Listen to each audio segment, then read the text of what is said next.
Kakubor Jingiehnoh kam sipor uba DG CEM Secretary Shak Executive Committee ke Khasi Hills Autonomous District Council daka Executive Committee balam khamat daka Voice of the People Party ha Council kalapen sa lengo yaki babun bat uba Winston Tony Diengdoh Chief Executive Member habakli yakada ulakan taj ban kran ai Halor kani kapang. Daka bakubur baka Executive Committee kala kam sipor yo Secretary uba Winston ulaong baka day kam yeng hapo ka Executive Committee Henry la don na office ki bala penmi syabar ya ketika kubur bot kumta umla ban ong ai Halor kani. Kumban syukdo bagi kai pot kubur ki gdo baka Jingiehnoh kam sipor uba DG CEM yong naka kam Secretary ka day Halor ki Jingiehnoh bola tap affidavit hakmat ka Meghalaya High Court klem dia mir jingmut bat ka committee. Kani ka rai weng kam sipor yo ba DG CEM yong kan tre kam hadu ka sitare uya yong arajar arpun rio bat la kdo baka mi na katega jing tap affidavit ka bayar day bat ka public interest litigation ha ka bayaka ki HEDC la penlong party lang. Laong ru bayaka affidavit la pen create do senior council uba TT Diengdoh klam ka jing tip ka executive committee bat la ken bo la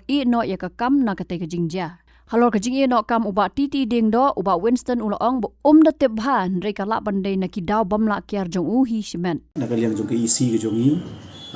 ka jing suspend ka jongi ya secretary ka de ka internal matter. Di ngamnum la bang discuss bat pi ya ka daw kumong ong ka de internal matter ka kampo i ka jongi. Di ngasngo lengo bat ngasngo kendit ru hak haju ka pot pade ba kidon nangni na po office jongi ki ba penmi ya ka khubor ba sya suspend secretary syabar jing sisha kam dei penmi syabar kadai ban kut hangni nama ba kadai internal matter kum bangong di Halor kata kanong ribru nga kum CEM ru ngamnum la ban kren syabar balai banga suspend ya secretary nama ba kadai ka kam apo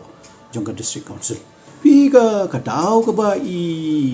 senior council i jongi i hab ban i no ka kam ka daw te ngamda tip than mo ka dei ka daw ka ba i hab ban resign and rei ka weina ka bagi kren mga ban ingi snu thu ba ki due to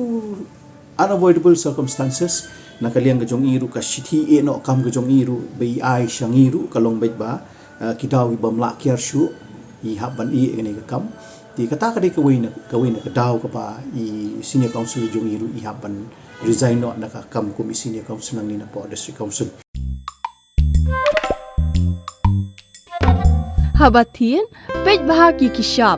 plus F ka plus F hakabam bangibam dunaki eki batte ye kamet namar kata habathiru atau khau kamlu ka umpnyang kadut pej ya ka shop plus F haka jingsom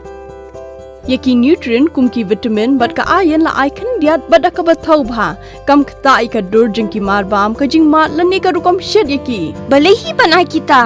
ka don ka we ka jing mentoy ba kongsan ka kot ka khia